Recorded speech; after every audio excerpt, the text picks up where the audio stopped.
Welcome to the INFOWARS Nightly News. I'm your host, Jakari Jackson. It's December 11th, 2014, and here's a look at our top stories. Tonight, Congress passes a bill which grants unlimited access to communications of every American. Then, U.S. covert action in Cuba continues as government agencies infiltrate the Cuban hip-hop scene. And who is the mysterious info warrior posting billboards nationwide? That's coming up next on the INFOWARS Nightly News.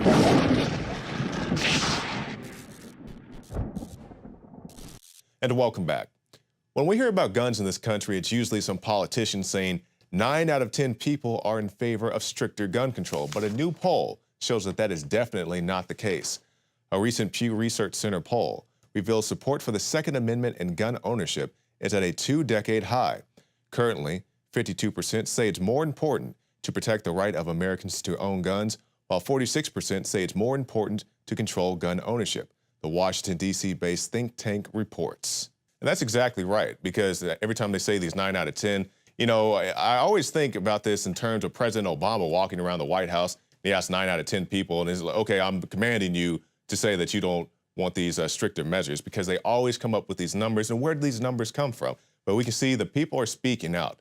They understand that they want guns to protect themselves, because they do understand that there's not going to be somebody to protect you there all the time, i.e. Ferguson, Missouri. The shops right outside the police station, directly across the street from the police station, get robbed, get looted.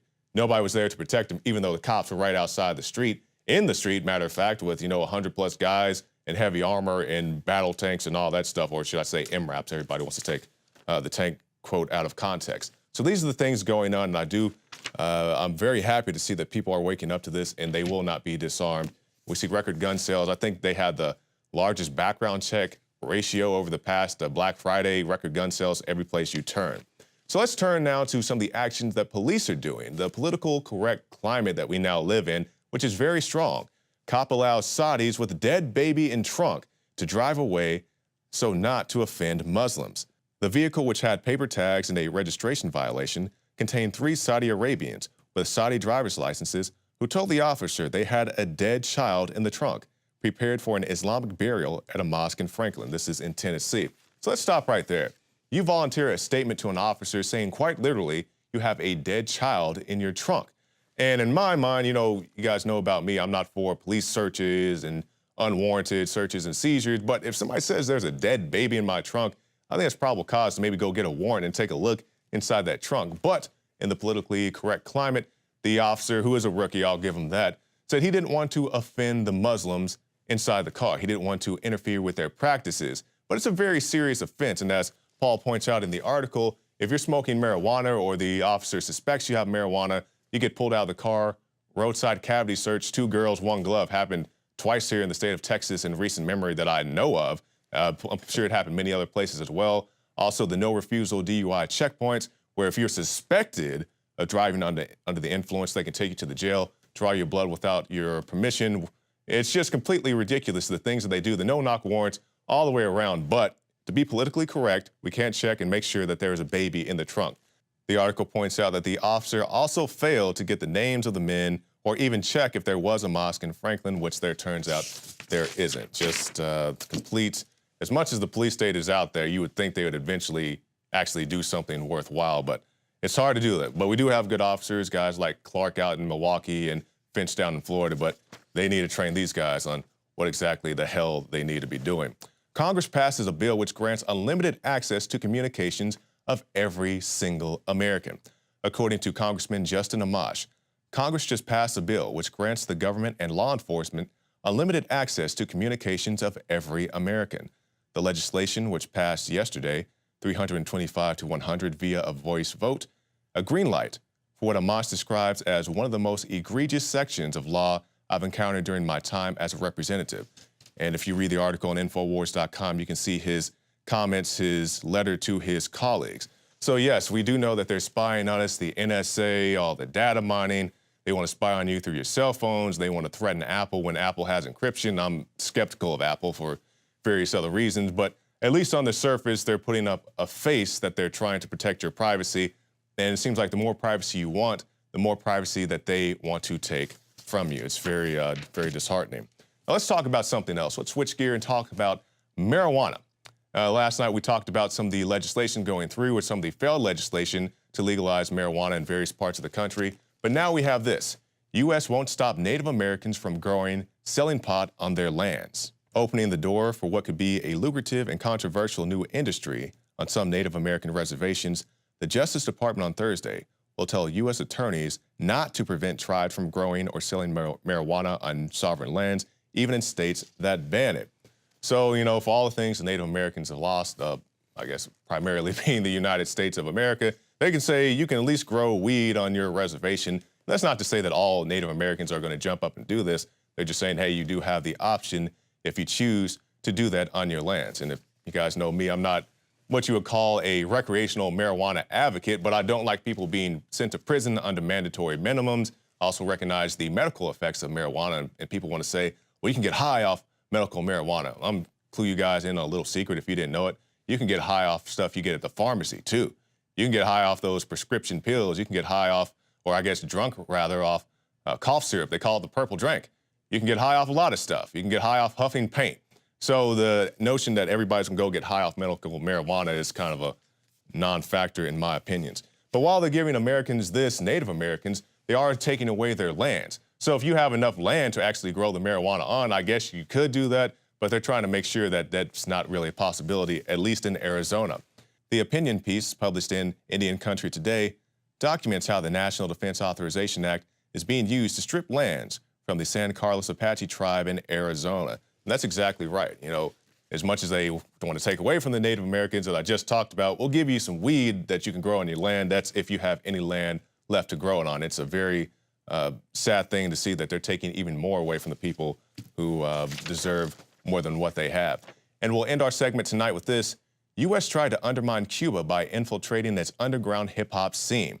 This is a story about how Cuban artists were approached by Americans, and they said, hey, you know, why don't you do songs about this or do songs about that? And the goal was to overthrow the communist government of Raul Castro. And I'm not vouching for communism, but all it did, it backfired and put the targets at greater risk. So, you know, you talk about these things, how the music industry is controlled. Rick Ross was here, the real Rick Ross, talking about how the hip-hop culture, you know, there are definitely good groups out there, Public Enemy, KRS-One, other people like that. But a lot of what you see mainstream, these guys are out there saying it's good to be a thug, it's good to be, you know, this or that, be a pimp. And I understand it's entertainment. At the end of the day, if you get arrested for selling drugs, I don't blame Jay-Z or whoever. That was your personal decision. But these guys are putting a very unhealthy message out into the community. And, you know, people need to stand up and make their voices heard so we can get good things, positive things going in our music. Well, that's it for this segment. Stay tuned. After this break, we'll have a special report from John Bound detailing torture. And also I'll speak to Robert Bro, the guy who's been posting up the INFOWARS billboards. Stay tuned. Sold out for weeks due to the difficult and extensive proprietary process behind its creation, the exclusive INFOWARS Life Secret 12 formulation is now back in stock in the last limited shipment of 2014. The most bioactive form that has been created with our proprietary process. This ultra-clean vitamin B12 nutraceutical has been carefully crafted and developed over the last 2 years and is based on cellular science of how your body actively absorbs essential nutrients. Secret 12 is taken by mouth, right on the tongue, and then swallowed. No needles, no injections. Vitamin B12 deficiency is linked to scores of serious problems. And Secret 12 is a fusion of 2 organic proprietary forms of vitamin B12, bringing you a true nutraceutical quality vitamin B12. Secret 12. Secret 12 is an excellent Christmas gift and is tailor-made to boost your New Year's resolutions. Supplies of Secret 12 are very limited. Secure yours today at InfoWarsLife.com or by calling toll-free 888-253-3139.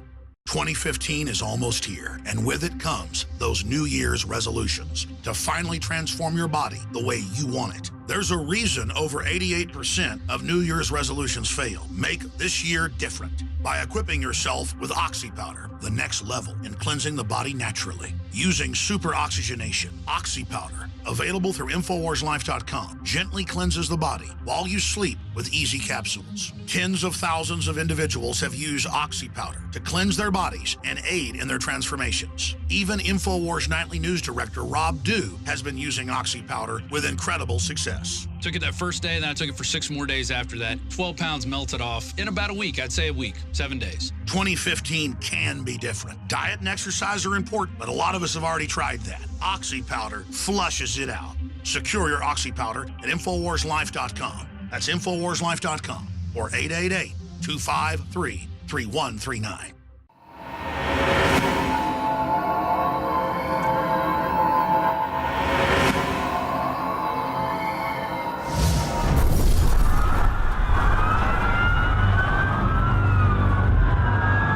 During the time that the airplane coming in to the Pentagon, there was a young man who would come in and say to the vice president, the plane is 50 miles out, the plane is 30 miles out. And when it got down to the plane is 10 miles out, the young man also said to the vice president, do the orders still stand? And the vice president turned and whipped his neck around and said, of course the orders still stand. Have you heard anything to the contrary? This government does not torture people. You know, we stick to U.S. law and our international obligations. Did you personally have any doubt, any shred of doubt about that intelligence? No, I didn't. I believe that the president was right when he said we ought to go forward and not back. I worry about the morale and effectiveness of the CIA. I worry about this thing getting out of control and us harming our ability to carry on the struggle that we're in with radical Islamic extremism. Are you in favor of releasing the documents that Dick Cheney has been requesting be released? Well, it won't surprise you that I don't consider him a particularly reliable source of information. Madam Secretary, I asked you a specific question. Dick Cheney has asked for specific documents to be unclassified. We're not asking for your opinion of Dick Cheney about those documents. You want to maintain your credibility with us. What is your position on the release of those documents? Well, Congressman, I believe that we ought to get to the bottom of this entire matter. I think it's in the best interest of our country, and that is what the president believes, and that is why he has taken the actions he did. So you were... The time of the gentleman. They're getting ready to implode the economy. They've built this over the last few decades. They have the legislation introduced. They have the 10 regional FEMA governors under federal control with the National Governors Act.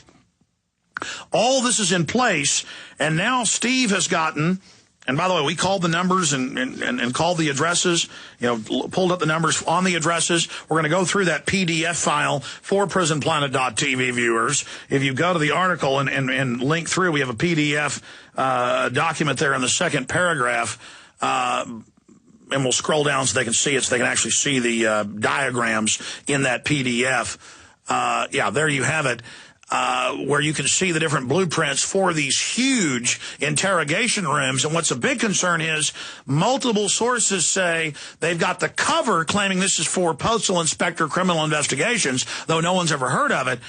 That's the cover for building it. We know, even in mainstream articles, these are for forced inoculations and federal police interrogation. So I want to go to Steve Quayle, who is hot on the trail of this. Steve, good to have you back with us. Thanks, Alex. The interesting thing about this story that is breaking today with you and I and others, especially many thanks to Al Cuppet, is last week I ran into a gentleman that obviously knows who I am, and he started opening up about the work he's been doing on different not only post offices, but the Department of Homeland Security facilities and federal buildings for, you're going to love this, literally silent rooms called interrogation rooms And this guy knows what's going on, and he's a security specialist. He said, Steve, what these guys are building are nothing more than absolutely, and he said, in his words, they are rendition centers.